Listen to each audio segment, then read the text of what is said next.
First ever factory outlet Mukunda jewellery KPHB Kothapet Khammam Somajiguda Hanmakonda. రోజు రోజుకు మానవత్వం మంట కలిసిపోతోంది. కట్టుకున్న భార్యనే అత్యంత కిరాతకంగా హత్య చేసి అది సరిపోదన్నట్టు భార్య శవాన్ని కూడా మాయం చేశాడు ఒక కిరాతకుడు. ఈ ఘోరం ఎక్కడో కాదు, జిల్లెలగూడలో ఉన్నటువంటి న్యూ వెంకటేశ్వర కాలనీలో జరిగింది. పైగా అతను ఎక్స్ ఆర్మీ, అంటే గతంలో ఆర్మీలో పనిచేసినటువంటి వ్యక్తి. ఇప్పుడు డిఆర్డిఓలో సెక్యూరిటీ గార్డ్ గా వర్క్ చేస్తున్నాడు. గురుమూర్తి పేరు. నిజానికి ప్రకాశం జిల్లాకు సంబంధించినటువంటి వాళ్ళు వీళ్ళు. ప్రకాశం జిల్లాలో నుంచి తర్వాత ఇక్కడికి వచ్చేసి వాళ్ళు గత కొంతకాలంగా 13 ఏళ్ల క్రితం మాధవితోటి ఈ గురుమూర్తికి పెళ్ళయింది. 2 పిల్లలు కూడా ఉన్నారు. దారుణంగా ఆమె మీద కేవలం అనుమానంతో హేయమైనటువంటి చర్య ఇది. దారుణంగా చంపినటువంటి పరిస్థితి. చంపిందే కాదు, శవాన్ని కూడా మాయం చేశాడు. ఆ మాయం చేసి ఎంత ఘోరంగా అంటే, చంపిన తర్వాత ఆమెను ముక్కలుగా కోసి ఆ ముక్కల్ని వేడి నీళ్ళల్లో ఉడకబెట్టి మళ్ళీ వాటిని ఎండబెట్టి పౌడర్ చేసి బకెట్లో కలిపి పక్కనే ఉన్నటువంటి జిల్లెలగూడ చెరువులో కలిపేశాడనమాట. ఇంత దారుణం అంటే అసలు ఒకవేళ నచ్చకపోతే, ఇష్టం లేకపోతే వదిలేయొచ్చు, ఆమె పాటికి ఆమెని ఉండనియొచ్చు, ఇతని పాటికి ఇతను ఉండొచ్చు. 2 పిల్లలు ఉన్న తర్వాత కూడా 13 ఏళ్ళు కాపురం చేసిన తర్వాత భార్య మీద అనుమానంతో కేవలం ఇంత ఘోరంగా చంపి, పైగా పోలీసుల దగ్గర చంపాను, ఎవిడెన్స్ లేదు కదా, రేపు పొద్దున కోర్టులో చూసుకుందాం అని చెప్పేసి మాట్లాడుతున్నాడు. అంటే ఎంత ధైర్యము! అసలు ఎందుకు ఇంత దారుణంగా సొంత భార్యని చంపి ఇంత హేయమైన చర్యలకు ఎందుకు పాల్పడుతున్నారు అసలు? పైగా పిల్లల్ని భార్యని కలిపి సినిమాకి తీసుకుని వెళ్ళి, సినిమా నుంచి వచ్చిన తర్వాత పిల్లల్ని తీసుకెళ్లి అత్తగారింట్లో వదిలేసి, ఆ తర్వాత భార్యతో ఇంటికి వచ్చి గొడవపడి ఆమెను చంపటం. ఇలా కూడా చేస్తారా? ఇంత ఘోరంగా మనుషులు ఉంటారా? ఇంత మానవత్వం లేకుండా ఉంటారా? 13 ఏళ్ల పాటు తనతో కాపురం చేసి తనకు అన్నీ సమకూర్చినటువంటి భార్యను ఇంత హేయంగా కిరాతకంగా హత్య చేస్తారా అనిపిస్తోంది. అసలు తెలిసిన దగ్గర నుంచి కూడా అందరూ ఆశ్చర్యపోతున్నటువంటి పరిస్థితి. ఇంత ఘోరంగా చంపుతారా? ఎలా చంపుతారు అసలు ఇంత ఘోరంగా అని చెప్పి. ఇప్పుడు అదే ఇంటి దగ్గర మనం ఉన్నాం. ఇంట్లో కూడా ఎవరూ లేరు, ఖాళీ చేసేసారు మొత్తం అందరూ. కింద మరి ఓనర్స్ ఉన్నారో లేదో కూడా తెలియదు. ఇంకోటి ఏంటంటే, పోలీసులు ఇప్పటి వరకు మిస్సింగ్ కేసుగానే నమోదు చేసినటువంటి పరిస్థితి. ఎందుకంటే ఎవిడెన్స్ లేదు ఎక్కడా కూడా. కానీ తప్పు చేసిన ప్రతి వ్యక్తి ఖచ్చితంగా ఏదో ఒక ఎవిడెన్స్ వదిలేస్తాడు. అది లా చదివిన ప్రతి ఒక్కరికి తెలుసు, చట్టం చదివినట్టు తెలిసినటువంటి ప్రతి ఒక్కరికి తెలుసు, పోలీసులకు కూడా తెలుసు. సో ఎక్కడో ఒక చోట ఏదో ఒక క్లూ అయితే దొరుకుతుంది ఖచ్చితంగా పోలీసులకు. అది దొరికిన తర్వాత రిమాండ్ చేస్తారేమో. అంతవరకు అయితే కేవలం మాధవి తల్లిదండ్రులు ఇచ్చినటువంటి కంప్లైంట్ మేరకు పోలీసులు అయితే కేవలం మిస్సింగ్ కేసునే నమోదు చేశారు. ఇన్వెస్టిగేషన్ తర్వాత మరిన్ని విషయాలు బయటకు వచ్చే అవకాశం ఉంటుంది. ఆ ఇన్వెస్టిగేషన్ లో కూడా అతను సహకరించట్లేదని తెలుస్తోంది. గంటకు ఒక మాట మారుస్తూ, గంటకు ఒక రీజన్ చెప్తూ, ఏదేదో చెప్తూ పోలీసులనే బెదిరిస్తున్నాడని కూడా తెలుస్తా ఉంది. మరి ఒకసారి లోపలికి వెళ్ళి చూద్దాం పరిస్థితి ఏంటి. ఎందుకంటే ఓపెన్ ఉండదు, నాకు తెలిసినంత వరకు క్లోజ్ చేసే పెడతారు.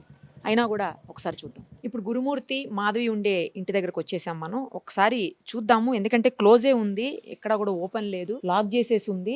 జస్ట్ ఒక విండో మాత్రమే ఓపెన్ అయి కనిపిస్తా ఉంది. ఆమెను చంపింది కూడా ఇదే ఇంట్లో గురుమూర్తి. బయటంతా కూడా ఇగో వాషింగ్ మిషన్, కొన్ని కూరగాయలు లాకేసి ఉంది అయితే చూడండి ఫస్ట్.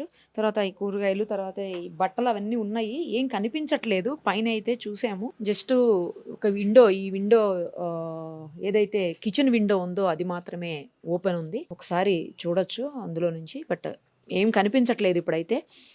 ఫోరెన్సిక్ వాళ్ళు కూడా చెక్ చేశారు డ్రైనేజ్ పైప్ లైన్ అని తెలుస్తూ ఉంది. అతను రకరకాల వెర్షన్స్ వినిపించడం. ఒకసారి ఏమో అవును చంపాను, కానీ ఆధారాలు ఎక్కడున్నాయి, ఏం చేస్తారు, కోర్టులో చూసుకుంటానే ఏమన్నా ఉంటే అని చెప్పి పోలీసుల మీదే ఫైర్ అవుతున్నాడని చెప్పి తెలుస్తోంది. ఇంకోవైపు పోలీసులకు కూడా సరైనటువంటి ఆధారాలు దొరకనటువంటి పరిస్థితి. ఎందుకంటే చంపాడు, చంపిన తర్వాత అతను చెప్పిన వెర్షన్ ప్రకారం ఏంటి పోలీసుల దగ్గర అంటే, అందరం కలిసి మూవీకి వెళ్ళాము 15th. మూవీకి వెళ్ళిన తర్వాత ఇంటికి వచ్చాక ఆమె నాతో గొడవ పడింది. ఇద్దరం గొడవ పడినప్పుడు తాళి తీసి నా మీద మొహం మీద ఇసిరేసింది.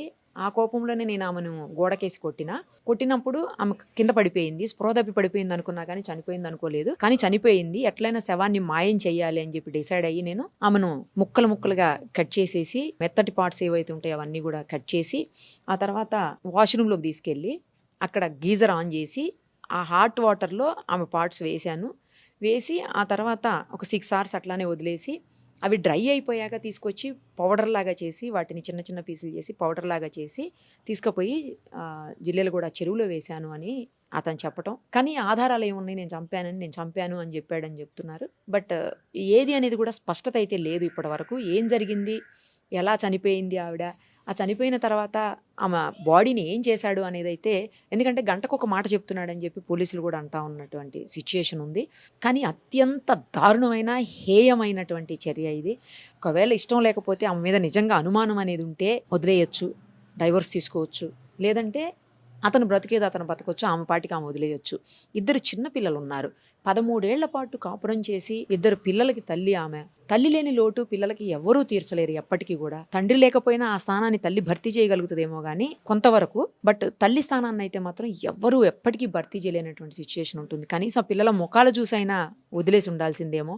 అలా కూడా కాకుండా 13 ఏళ్ల పాటు కాపురం చేసినటువంటి తన భార్యను అత్యంత కిరాతకంగా హత్య చేయటం, అంతటితో ఊరుకోకుండా అసలు ముందు మనకు వచ్చిన న్యూస్ ఏంటంటే కుక్కర్లో పెట్టి ఉడికించాడు అని చెప్పేసి. మరి ఇప్పుడు పోలీసుల దగ్గరేమో హాట్ వాటర్లో గీజర్ ఆన్ చేసి హాట్ వాటర్లో వేసాడు అని చెప్పేసి. సరే ఏదైనా కూడా దారుణాతి దారుణంగా హత్య చేశాడు. ఇంత ఘోరంగా ఎలా చేయగలుగుతారు అసలు? అన్నేళ్ల పాటు సన్నిహితంగా ఉండి భార్యని కడదాకా ఆమెకి తోడుంటానని చెప్పేసి మాట ఇచ్చి పెళ్లి చేసుకొని చిన్న అనుమానాలు ఏవో ఉన్నాయని చెప్పి అంతటితో వదిలేస్తే అయిపోయేదానికి ఘోరంగా చంపి ఆమె జీవితం నాశనం చేశాడు, ఇటు పిల్లల జీవితం నాశనం చేశాడు, తన జీవితం కూడా తను నాశనం చేసుకున్నాడు. ఏమన్నా చదువుకోనివాడు లేకపోతే తెలియనివాడు కాదు. అతను మిలిటరీలో పనిచేసి వచ్చి రిటైర్ అయిపోయి ఇప్పుడు డిఆర్డిఓలో ఒక సెక్యూరిటీ గార్డ్గా విధులు నిర్వహిస్తున్నటువంటి సిచ్యుయేషన్. మరి అలాంటప్పుడు అన్నీ ఆలోచించాలి. ఆలోచించే బహుశా ఏ ఎవిడెన్స్ దొరకకూడదని చెప్పి ఇలా చేశాడేమో మరి. కానీ కనీసం మానవత్వం లేకపోవడం అనేది దారుణమైనటువంటి విషయము. పైగా ఇదంతా చేసి ఏమీ తెలియనట్టు మళ్ళీ వాళ్ళ అంటే తల్లి భార్యకి అత్తగారికి ఫోన్ చేసి ఆమె కనిపించట్లేదని చెప్పి వాళ్ళిద్దరితో పాటు ఆ భార్య తల్లిదండ్రులతో పాటు పోలీస్ స్టేషన్ వరకు వెళ్ళి కామ్గా అమాయకంగా నిల్చొని కేసు రిజిస్టర్ చేసి వచ్చాడు. ఎంత ఘోరం అసలు, ఎంత దారుణం. చివరికి పోలీసులకు అనుమానం వచ్చి సీసీటీవీ ఫుటేజ్ మొత్తం తీస్తే ఆమె బయటికి వెళ్ళిపోయిందని చెప్తున్నాడు కదా, ఇంట్లో నుంచి వెళ్ళిపోయింది నాతో గొడవపడని చెప్పాడు. సో ఆ సీసీటీవీ ఫుటేజ్ తీసినప్పుడు మొత్తం మ్యాటర్ అంతా బయటకు వచ్చింది. అసలు ఆమె ఇంట్లో నుంచి బయటికి వెళ్ళినటువంటి సిచ్యుయేషన్ లేదు. సో ఏమైంది ఎలా అయిందని అప్పుడు అదుపులోకి తీసుకుని క్వశ్చన్ చేస్తే మొత్తం విషయాలన్నీ బయటకు వచ్చాయి. ఇది కఠినమైనటువంటి శిక్ష వేయాలి. ఎన్ని చట్టాలు ఉన్నాయి మనకు, ఎంత కఠినమైనటువంటి శిక్షలు ఉన్నాయో, కానీ సత్వరం ఆమె అయితే తిరిగి రాదు. ఆమె పిల్లలకి ఆమె కుటుంబానికి తల్లిదండ్రులకి మాత్రమే న్యాయం చేయాల్సినటువంటి పరిస్థితి ఉంటుంది. ఎప్పటికీ ఇలాంటివన్నీ ఆగుతాయో అర్థం కాదు. ఇన్నేళ్ల పాటు కలిసి ఉన్న తర్వాత కూడా తన భార్యని తానే ఇంత ఘోరంగా కిరాతకంగా అసలు మానవత్వం అనేది లేకుండా హత్య చేసి ఆ తర్వాత ముక్కలు చేసి తర్వాత ఆ బోన్స్ అన్నిటిని పౌడర్ని చేసి ఇంత ఘోరంగా చేయాల్సిన అవసరం ఉందా? అసలు ఎందుకు ఇంత కక్ష ఉంటుందా మనుషుల మీద? తన సొంత మనుషుల మీదనే. వాళ్ళు ఉంటే వదిలేయచ్చు, తన పాటికి తనని బతకనిస్తే అయిపోయేది, అతని పాటికి అతను బతికితే అయిపోయేది. ఏంటి ఘోరం అసలు? ఖచ్చితంగా 100% తప్పు చేసిన వాడికి శిక్ష పడే తీరాలి. అది కూడా కఠినమైన శిక్ష, సత్వరం పడాల్సినటువంటి అవసరం అయితే కనిపిస్తూ ఉంది. ప్రస్తుతం మనతో పాటు మీరుపేట పోలీస్ స్టేషన్ దగ్గర ఉన్నారు హ్యూమన్ రైట్స్ సంబంధించిన వాళ్ళు, అలాగే పలు మహిళా సంఘాల వాళ్ళు. ఒక్కసారి ఈ మాధవి విషయంలో వాళ్ళు ఏం చెప్తారో చూద్దాం. అమ్మ, జరిగినటువంటి దారుణమైన సంఘటన, భార్యని అత్యంత కిరాతకంగా చంపటమే కాకుండా శవాన్ని కూడా మాయం చేయటం, పైగా పోలీసులు కూడా బెదిరిస్తున్నట్టు తెలుస్తోంది. ఏం చేస్తారు, కోర్టులో చూసుకుంటాను, ఎవిడెన్స్ ఏముంది అని అడుగుతున్నాడంట. రకరకాలుగా గంటకు ఒక మాట చెప్తున్నాడని చెప్తున్నారు. ఇంత దారుణంగా ఒకవేళ నచ్చకపోతే ఆమె మీద అనుమానం ఉంటే వదిలేయొచ్చు, దూరంగా ఉండొచ్చు, రకరకాల మార్గాలు ఉన్నాయి. కానీ ఇంత హేయమైన కిరాతకమైన చర్యకు పాల్పడాల్సిన అవసరం ఉందా? ఈ రోజున ఒకటి చెప్పాలంటే అమ్మ, సమాజంలో మహిళలకు గాని స్త్రీలకు గాని రక్షణ లేకుండా పోయింది. భార్యని అంత దారుణంగా 72 ముక్కలు చేసి చంపిండంటే అలాంటి వ్యక్తిని క్షమించడానికి వీలు లేదు. ఏం చేసుకోపోండి అని మాట్లాడుతున్నారు చూడండి. ఇది ఇంకా ఖండించాల్సిన విషయం. కనీసం 2 పిల్లల తల్లి, ఒక ఆర్మీలో పనిచేసి వచ్చిన వ్యక్తి విచక్షణ జ్ఞానాన్ని కోల్పోయి నా భార్య 2 పిల్లలు ఉన్నారనే కామన్ సెన్స్ కూడా లేకుండా భార్యని అంత దారుణంగా 72 ముక్కలు చేసి నరికి మళ్ళా కుక్కర్లో పెట్టి ఉడకబెట్టి ఎండబెట్టి దాన్ని పొడి చేసి నదిలో కలిపొచ్చిన సంఘటన అసలు ఇట్లా మనుషుని కవలించేస్తుంది. మామూలు విషయం కాదండి ఇది. వాడికి మాత్రం ఎట్టి పరిస్థితుల్లో ఇమ్మీడియట్ శిక్ష పడాలి. ఏ ఆర్మీలో చేసిరాని, ఎక్కడైనా చేసిరాని, ఆర్మీలో చేసి వచ్చిన వ్యక్తికి ఇంకా ఎంత ఉండాలి, స్త్రీల పట్ల గౌరవం ఉండాలి, ఒక బాధ్యత ఉండాలి. ఆ బాధ్యత లేకుండా, భార్య అనేది ఇది లేకుండా, ఒక ఆడమనిషి అనే కనీస జ్ఞానం లేకుండా బిహేవ్ చేసిన ఆ వ్యక్తికి ప్రభుత్వము, చట్టము, జడ్జి గారు ఇమ్మీడియట్లీ శిక్ష పడాలి. కాలయాపన చేయకుండా బెయిల్ తీసుకునే అవకాశం ఉంటుంది. ఈ కేసులో బెయిల్ కూడా రావద్దు.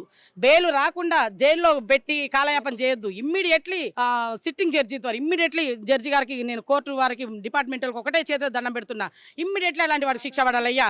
ఆ బాధ, ఆ తల్లి ప్రాణం పోయేటప్పుడు పడ్డ బాధ వాడికి కూడా తెలవాలి. ఇంకొక మగ మనిషి ఎవరైనా సరే ఆడవాళ్ళని శిక్షించాలన్నా, ఆడవాళ్ళ మీద అగత్యాలు చేయాలి అన్నా వాళ్ళు ఇట్లా ఉలిక్కి పడేటట్టు ఉండాలి. ఆడవాళ్ళ జోలికి రావాలన్నా, స్త్రీల పసిపిల్లల జోలి. మొన్ననే రీసెంట్గా ఒక వారం కాలేదమ్మా, ఇబ్రహీంపట్నంలో ఒక చిన్న సంఘటన చోటు చేసుకుంది. సొంతం బాబాయే అన్న కూతుర్ని దారుణం చేయడం జరిగింది. 13 ఏళ్ల మైనారిటీ బాలికం చేయడం జరిగింది. అది మర్చిపోతున్నామో లేదు, మర్చిపోలేదమ్మా. జస్ట్ ఇది జరిగి ఒక వారం రోజులు అయింది.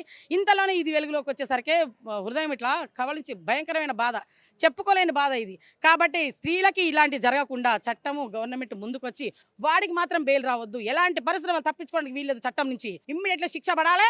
వానికి కఠినమైన శిక్ష. ఇట్లా జనాలు చూస్తుంటే ఇంకొక మగవాడు ఆడదాని మీద మర్డర్ చేయాలని ఆలోచన వచ్చినా, ఆడదాన్ని అఘాత్యం చేయాలని చిన్న థాట్ వచ్చినా కూడా ఇట్లా భయపడేటట్టు ఉండాలి. అలాంటి శిక్ష వేయాలని నేను గవర్నమెంట్ని చేతులు దండం పెడుతున్నాను. అట్లాంటి శిక్ష వేసి జనానికి ఇట్లా కళ్ళు తెప్పించేటట్టు కావాలి. ఇంత ముందు కూడా గతంలో వచ్చిన నిర్భయ చట్టం వచ్చింది, ఎన్నో చట్టాలు వచ్చినాయి, అయినా కూడా ఉపయోగం లేకుండా పోయినాయి. ఏ చట్టాలు వస్తూనే ఉన్నాయి. ఆడవాళ్ళకి, మహిళలకి, మైనార్టీ అమ్మాయిలకి జరగాల్సిన అన్యాయం, అఘాత్యాలు, మానభంగాలు, మర్డర్లు జరుగుతూనే ఉన్నాయి. కాబట్టి వీటిని ఇంకా సీరియస్గా తీసుకొని గవర్నమెంట్ ఇంకా కొంచెం ఒక్క అడుగు ముందుకేసి, నేను ముఖ్యమంత్రి గారిని, రేవంత్ రెడ్డి గారిని అయ్యా చేతులతో దండం పెట్టి చెప్తున్నాను, ఆడవాళ్ళకి రక్షణ కలిపేయండి, స్త్రీలకి కొంచెం మాకు సెక్యూరిటీ కలిపేయండి. ఎక్కడ చూసినా మానభంగాలు, మర్డర్లు తప్ప వేరేది లేదు. ఆడ మనిషి ఈ రోజున బయటికి రావాలంటే భయపడే పరిస్థితి. ఇంట్లో గృహిణి కానించి ఉద్యోగం చేసే మహిళ వరకు, ఇంట్లో ఉన్న ఆడమనిషి, 2 పిల్లల తల్లి, చక్కగా సంసారం చేసుకున్న భార్యను కూడా అనుమానంతో భర్త ఈరోజు ముక్కలు చేసి చంపేయడం పరిస్థితి జరిగింది. కాబట్టి ఇలాంటి మహిళలు ఈ రోజున ఒక్కళ్ళు ఒంటరిగా పోయే పరిస్థితి లేకుండా అయింది. ఒంటరిగా పోయి ఎట్నో ధైర్యంగా ఉండి వాళ్ళ పని వాళ్ళు చేసుకుంటున్నా కూడా వెనక నుంచి ఇలాంటి తగులుతున్నాయి. కాబట్టి వాడిని మాత్రం తప్పించుకుంటాను. వాడు ఎక్కడున్నా సరే ఇమ్మీడియట్గా వాడిని జైల్లో వేసిందని తెలిసింది మాకు. ప్రభుత్వం ఇమ్మీడియట్గా స్పందించింది, వాడిని పట్టుకుంది, జైల్లో వేసింది. కానీ శిక్ష పడాలి. జైల్లో వేసి ప్రభుత్వం సొమ్ముతోని కూర్చోబెట్టి మేపొద్దు. ప్రభుత్వం సొమ్ము కూడా వేస్ట్ కావద్దు, వృధా కావద్దు ఇట్లాంటి వాళ్ళకి. కాబట్టి ఇమ్మీడియట్లీ శిక్ష పడాలి. వాళ్ళని ఇమ్మీడియట్లీ ఆ శిక్ష పడితే ఆ తల్లి చనిపోయిన ఆ తల్లి ఆత్మకి శాంతి కలుగుద్ది. ఇంకొక మగవాళ్ళు ఎవరు కూడా ఇట్లా ముందుకు వచ్చి ఇలాంటి పని చేయాలని అనే ఆలోచన వచ్చినా కూడా గుండెలు గుబులు పట్టేటట్టు ఉండాలని నేను గవర్నమెంట్ కోరుకుంటున్నాను. ఆ విధమైన శిక్షలు కలిగించాలని నేను గవర్నమెంట్ని, డిపార్ట్మెంట్ని, జడ్జి గారిని అందరినీ నేను కోరుకుంటున్నానయ్యా. ధన్యవాదాలు. ఈ సంఘటన జరిగి ఇప్పుడు 24 గంటలు అయినట్టుంది మేడం. మాకు నైటే తెలిసింది కానీ మేము అందరం కలిసి మాట్లాడుకున్నాం. మేము ఫ్రెండ్స్ అందరం, మేము మహిళా సంఘం అందరం మాట్లాడుకుని ఇక్కడికి వచ్చి రావడం జరిగింది. రాగానే ఫస్ట్ ఇక్కడ అసలు ఏం జరిగింది ఏందో తెలుసుకుందామని మేము ముందు లోపల పోయి ఎస్ఎస్ఆర్ని అడిగాము. అడిగితే సార్ ఏమన్నారంటే, అమ్మ ఇంకా మాకు ఇంకే విశేషాలు ఏం తెలియదు, నాకు సిఎస్ఆర్ లేరు, బయటికి వెళ్ళారు, వస్తారు, వచ్చినాక క్లారిఫైగా ఏమన్నా చెప్తానమ్మా మీరు అన్నారు. అన్న తర్వాత మేము బయటకు వచ్చాము, కొందరితో మాట్లాడాము. ఏం చెప్తున్నారంటే, అక్కడ ఉన్న వాళ్ళ ఏరియా వెళ్దాం అనుకుంటున్నాం మేడం. అక్కడికి అంతలోపే మీరు వచ్చారు, అక్కడ వెళ్ళి కనుక్కుందాం అసలు అమ్మాయి ఏంది, అమ్మాయి నిజమే మాట్లాడలేదా, అసలు పోనీ ఆ అమ్మాయి మంచిదా కాదా, అతను అంత కఠినంగా చంపే అవసరం ఏమొచ్చింది. ఒకవేళ సరే ఆ అమ్మాయి క్యారెక్టరే బాగాలేదే అనుకోండి, వాళ్ళ పేరెంట్స్ పిలిపి చూపించకపోయింది, అమ్మ ఇగో మీ అమ్మాయి ఇలా చేస్తుంది, నాకు వద్దు విడాకు లేకపోయింది, వదిలేస్తే అయిపోదు. 2 పిల్లల తల్లి అంట, ఏదో ఆమె బతుకు. కానీ ఇంత కఠినంగా చంపిండంటే నాకు వాడు సైకోలేక కొడుతుంది మేడం. వాడు మనిషి కాదు, వాడు ఒక పెద్ద సైకో. వాడు ఇప్పుడు ఏది చేసిండంటే వాడిని ఇంకా గాలికి ఇడిచిపెడితే ఇంక ఇలాంటి ఎన్నో దారుణాలు చేసే అవకాశాలు ఉన్నాయి. కాబట్టి వాడిని ఖచ్చితంగా వానికి శిక్షించాల్సిందే.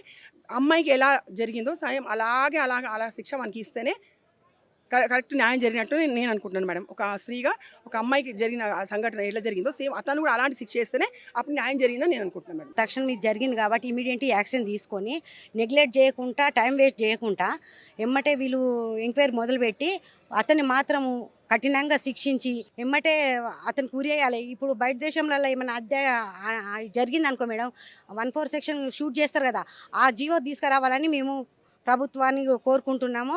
ఇక్కడ డిపార్ట్మెంట్ వాళ్ళకు కూడా ఆ జీవో చేయాలని సుప్రీంకోర్టు వాళ్ళని మేము కోరుకుంటున్నాం. లేడీస్ మీద, చిన్నారుల మీద ఎన్నో అవుతున్నాయి మేడం. జైలు ఏమవుతుంది అని వాళ్ళు చేస్తుర్రు, జైలు పోతున్నారు, మంచి తిని ఉంటుర్రు, మేపి వదిలిపెడుతురు. వాడికి బతుకైతే ఉంది కదా. ఇప్పుడు చనిపోయిన వాళ్ళని వాళ్ళ బాధ వాళ్ళ పిల్లలు పాడిస్తారు. వాడికి ఏంది, వాడు ఇంకో ఆడది వస్తుంది, ఎవరో దిక్కుమాలిన వాళ్ళని చేసుకొని ఉంటాడు, వాడిని వాడు బతుకుతారు. పిల్లలు అన్యాయం అయిపోతారు. ఆడోళ్ళకి ఏది తోడు లేక అర్థంగా చనిపోతున్నారు మేడం. ఇది మాత్రం జీవదేవాలని మేము మహిళా సంఘాల తరఫున కోరుకుంటున్నాం. ఇది పండగ ముందు రోజు జరగడం అయిందంట. పండగ నుంచి ఆయన మభ్య పెడతానే ఉన్నాడు, ఇటు పోలీసుల్ని, అటు కుటుంబంలో ఉన్న వ్యక్తుల్ని అందరినీ. మళ్ళీ ఏమీ తెలియనట్టు వచ్చి నా భార్య కనిపించట్లేదని చెప్పి మిస్సింగ్ మిస్సింగ్ కేసు కింద దీన్ని చిత్రీకరించడం అయింది. మళ్ళీ ఇప్పుడు పోలీసులు కూడా మేము ఇక్కడికి వెంటనే ఈ విషయం తెలుసుకున్న వెంటనే మీర్పేట పిఎస్కి మేము రావడం జరిగింది. ఇక్కడికి వచ్చి పోలీసుల్ని అడగటం జరిగింది. లోపల ఎస్ఐ గారు ఉన్నారు. సార్ ఏమైంది సార్ అంటే మిస్సింగ్ కేసు కిందే ఉందమ్మా, ఇంకా ఏమీ దీని గురించి మేము ఆలోచించలేదు, అది ఏం జరుగుతుందో అనేది మొత్తం సిఏ సార్కే తెలుసు అని చెప్పారు. సిఏ గారి కోసం వెయిట్ చేస్తూ ఉన్నాము. అయినా కానీ ఇట్లాంటి విషయాలు ఒకటి జరుగుతుందంటే ఇంకోటి వెలుగులోకి వస్తుంది. మా పూర్తి డిమాండ్ ఏంటంటే ఇట్లాంటి విషయాలు ఇంకొకటి వెలుగులోకి రాకోకుండా మంచి జీవో పాస్ చేయాలి. ఇప్పుడు వరకు ఎన్నో జీవోలు పాస్ అయినాయి కానీ అమలు అవుతలేవు. నిర్భయ చట్టాలు కానీ ఏ అయినా కానీ అమలు చేయట్లేదు. ఇప్పుడు ఈ సంఘటన నిన్నగాక మొన్న చెల్లి వాళ్ళు చెప్పారు, తుర్కెంజాల్లో సొంత బాబాయ్, తర్వాత మొన్న ఒక పాపని బీటెక్ పాపని, ఇట్లా రోజుకు ఒక 2-3 అయినా జరుగుతూ ఉన్నాయి. మన రాష్ట్రం నలుమూలలంగా కావచ్చు, దేశవ్యాప్తంగా కావచ్చు. పిల్లలు ఏదో ఒక రకంగా ఇంకా కిందకి దిగజారిపోతూనే చంపేస్తానే ఉంటున్నారు. మగవాళ్ళ ఆధిపత్యం ఎక్కువైపోతుంది. దీనికి ఎవరైనా సరే కఠిన చర్యలు తీసుకోవాలని చెప్పి మేము కోరుకుంటా ఉన్నాం. సుప్రీంకోర్టును డిమాండ్ చేస్తున్నాం ఫస్ట్. ఎందుకంటే పోలీసుల దగ్గరికి వెళ్ళామనుకోండి, వాళ్ళకి ఏదో రిమైండ్ చేసినట్టు చేస్తున్నారు, మళ్ళీ వెంటనే బెయిల్స్ ఇచ్చేస్తున్నారు, లేకపోతే కొంతసేపు జైలుకి పోతున్నారు, మళ్ళీ సత్ప్రవర్తన అనే దాని కింద బయటకు వచ్చేస్తున్నారు. జీవ కారాగార శిక్ష వేసినా కూడా సత్ప్రవర్తన అనే ఒకటి ఉంది కదా మేడం, వచ్చేస్తున్నారు. క్షణిక ఆలోచనలో వీళ్ళు చేస్తున్నారేమో కానీ ఈ జీవితాలు నాశనం అయిపోతున్నాయి. ఒక ఆడది లేకపోతే జన్మే లేదు. ఆడది ఒక దేవుడితో సమానం. మీరు పుట్టుకకు కారణం, మీరు తిరగడానికి కారణం మేము కంటేనే మీరు వాళ్ళ రోడ్డు మీద తిరుగుతున్నారు. మమ్మల్ని చంపేయడానికి చేతులు ఎలా వస్తున్నాయి మీకు? ఆ మనిషి కనుక నిజంగా కూడా ఎట్లానే చేసుంటే ఒక పెద్ద కుక్కర్ తీసుకొచ్చి ఇదే నడి రోడ్లో ఆ మనిషిని అట్లానే వండితే నడి బజార్లో ఇంకొకళ్ళు ఇట్లాంటివి చెయ్యరు. అది మా డిమాండు. పోలీసు వారిని కూడా మేము కోరుకుంటా ఉన్నాం, కాలయాపన చేయకండి, దీన్ని ఏదో తొందరగా ఒక పరిధికి తీసుకురండి, తొందరగా దీని గురించి మీరు ఎంక్వైరీ మొదలు పెట్టండి, ఎంక్వైరీ చేయండి. ఆ నీచుడిని జైలు వరకు వెళ్లకుండా ఇక్కడే ఏదో ఒక రకంగా మీరు జైల్లో కూర్చోబెట్టి మేపకుండా షూట్ చేస్తారా, కోస్తారా, ప్రజలకు అప్పచెప్తారా నిర్ణయించి దాన్ని మీరు వెంటనే మీరు స్పందించాలని చెప్పి మా యొక్క విజ్ఞప్తి అండి. మీడియా మిత్రులు మీరు ఇక్కడికి వచ్చినందుకు ధన్యవాదాలు. దీన్ని కఠిన చర్యలు తీసుకునేలాగా మీరు ముందుకు తీసుకుని వెళ్ళండి. నా పేరు ఇంద్ర, నేను సామాజిక కార్యకర్తని. మరి ఈరోజు మాకు పొద్దున 10 o'clockకి మాకు ఇన్ఫర్మేషన్ యూట్యూబ్ ద్వారా మాకు తెలియడం జరిగింది. దాన్ని చూసి మేము ఇక్కడ రావడం అయింది. రాగానే సిఐ దగ్గరికి వెళ్తే సార్ లేడు. ఎస్ఐ దగ్గరికి వచ్చినాము. సార్ ఏం జరిగింది, అసలు ఎందుకు చంపడానికి కారణం ఏంటి, ఒక మహిళని అంత ఘోరంగా నరికి చంపడము, ఒక మహిళకు జీవించడానికి కూడా ఒక హక్కు లేకుండా అయిపోయింది అన్నది మాకు చాలా బాధాకరమైన విషయము. ఎందుకంటే మహిళల పట్ల చాలా చట్టాలు వస్తున్నాయి, మహిళలకు అన్ని హక్కులు ఉన్నాయి, మహిళలకు ఇంకెన్ని తీసుకురావాలంటారు. నేను మాట్లాడేటప్పుడు మీకు ఇంకెన్ని కావాలో చట్టాలు చాలా ఉన్నాయి, మీకే ఉన్నాయి అని అంటారు. కానీ ఏమున్నాయి, ప్రాణాలు తీసేంత వరకు తీసినాక కూడా ఏం జరుగుతుంది? తీసి కూడా ఒక జంతువును ఉడకబెట్టినట్టుగా మనుషులను ఉడకబెడితే ఏం చేస్తారు? సమాజంలో మనుషుల్ని తినేస్తున్నారు. అసలు చెప్పుకోవడానికే మాకు బాధ అనిపిస్తుంది. ఏం చేద్దాం అన్నది. చట్టాలు తీసుకొచ్చినప్పుడు వెంటనే షూట్ చేయాలి. కొన్ని 100 కేసులు ఉన్నాయి పోలీస్ స్టేషన్లలో, కొన్ని 100 మంది పిల్లలు అక్కడ అత్యాచారాలు జరిగినాక మళ్ళీ 2వ రోజుకే 3వ రోజుకే 2 నెలలకే 3 నెలలకే తీసుకొచ్చి ఇళ్ళలో మళ్ళీ మేపుతున్నారు. అప్పుడు ఏమైపోతున్నాయి, ఇంకా పెరిగిపోతున్నాయి. యూట్యూబ్లలో చూసుకుంటున్నారు, ఫోన్లలో చూస్తున్నారు. అవి కామన్ అయిపోయింది. ఇప్పుడు ఒక మనిషికి విలువ లేకుండా పోయింది. దీని మీద ఇప్పుడు మహిళల మీద విలువ రావాలంటే మనకు మంచి చట్టం తీసుకురావాలి. మంచి చట్టం ఎలాంటిది, భార్య భర్తలు ఎలా ఉండాలి, మంచి కౌన్సిలింగ్ సెంటర్స్ చాలా తగ్గిపోయినాయి. ఇప్పుడు ఒకప్పుడు ఉండే కౌన్సిలింగ్ సెంటర్స్ ఉండే 14 సంవత్సరాల అమ్మాయిల నుంచి 18 సంవత్సరాల వరకు, మళ్ళీ 36 సంవత్సరాల వరకు అలాగలాగా కౌన్సిలింగ్స్ ఉండే. అవన్నీ కూడా ఇప్పుడు ఎక్కడ ఇస్తున్నారు, ఏ బస్తీలో ఇస్తున్నారు, ఏ గ్రామంలో కౌన్సిలింగ్ సెంటర్లు ఉన్నాయి? లేకనే కదా యూట్యూబ్లు చూసి మహిళల పట్ల కొన్ని ప్రాబ్లమ్స్ జరిగి, అబ్బాయిల పట్ల కొన్ని ప్రాబ్లమ్స్ జరిగి ఇంత ఘోరంగా జరుగుతుంది. అయినా ఒక దేశాన్నే కాపాడే మనిషే ఈ రోజు ఇట్లా చేసిండంటే ఇంకా అసలు ఎలాంటి వాళ్ళని నమ్మాలి?